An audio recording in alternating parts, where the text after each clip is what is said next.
अभय दुबे सिर्फ नेगेटिविटी फैला रहे हैं आप इस महामारी के दरमियान। आपके मुख से आपके श्रद्धा सुमन शुक्ला जी सुन लेते हैं। अभय दुबे जी।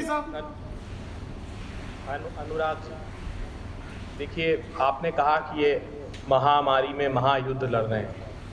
प्रधानमंत्री जी, मैं विनम्रता से पूछना चाहता हूं कि जो शुरुआत में आपने इच्छा शक्ति प्रदर्शित की थी इस महामारी के खिलाफ महायुद्ध लड़ने की, उसके बाद आपने जब सही समय था इस महामारी से लड़ने का, तब सत्ता की भूख के आगे पूरे आपके राजनीतिक दल को झोंक दिया। मैं उसके छोटे छोटे से कुछ प्रमाण आपके सामने रखूंगा। पहला प्रमाण रखता हूं मैं, जो हमने कहा कि इन्होंने ऑक्सीजन को एक्सपोर्ट कर दिया और पूरी की पूरी सरकार लग गई कि प्रियंका गांधी जी झूठ बोल रही है और इंडस्ट्रियल ऑक्सीजन हमने वो एक्सपोर्ट की थी, मेडिकल ऑक्सीजन एक्सपोर्ट नहीं की।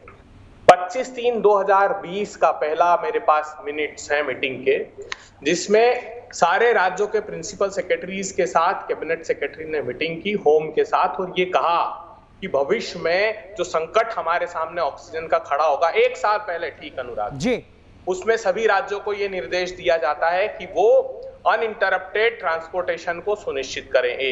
22 अप्रैल 2020 की ये मीटिंग, ये सर्कुलर है, नोटिफिकेशन है सरकार का, जो कह रहे हैं कि इंडस्ट्रियल ऑक्सीजन को कैसे मेडिकल ऑक्सीजन में कन्वर्ट करना है, किस प्रकार उन इंडस्ट्रियल सिलेंडर्स को मेडिकल सिलेंडर्स में कन्वर्ट करना है, इसकी बात इन्होंने कही। उसी मीटिंग में क्या बात करते हैं, उसी मीटिंग में ये कहते हैं कि प्रेशर स्विंग एब्जॉर्प्शन प्लांट हमको लगाने हैं, हॉस्पिटल्स को भी देश भर में चिन्हित किया। 1 साल पहले का घटनाक्रम बता रहा हूं। और क्रायोजेनिक कंटेनर्स हमको रखने हैं क्योंकि हमारे पास वो नहीं है ट्रांसपोर्टेशन के लिए। उसके बाद से जो पहली मीटिंग की शर्मनाक तरीके से, जब 2,16,338 केसेस हो गए 15 अप्रैल को, तब एम्पावर्ड ग्रुप ऑफ मिनिस्टर्स ने मीटिंग की और कहा कि साहब हिंदुस्तान में सरप्लस ऑक्सीजन है, हम आज ऑक्सीजन की मैपिंग करते हैं। 20 अप्रैल को 4,880 मेट्रिक टन हमको मेडिकल ऑक्सीजन लगेगी, 25 अप्रैल को 5,619 मेट्रिक टन।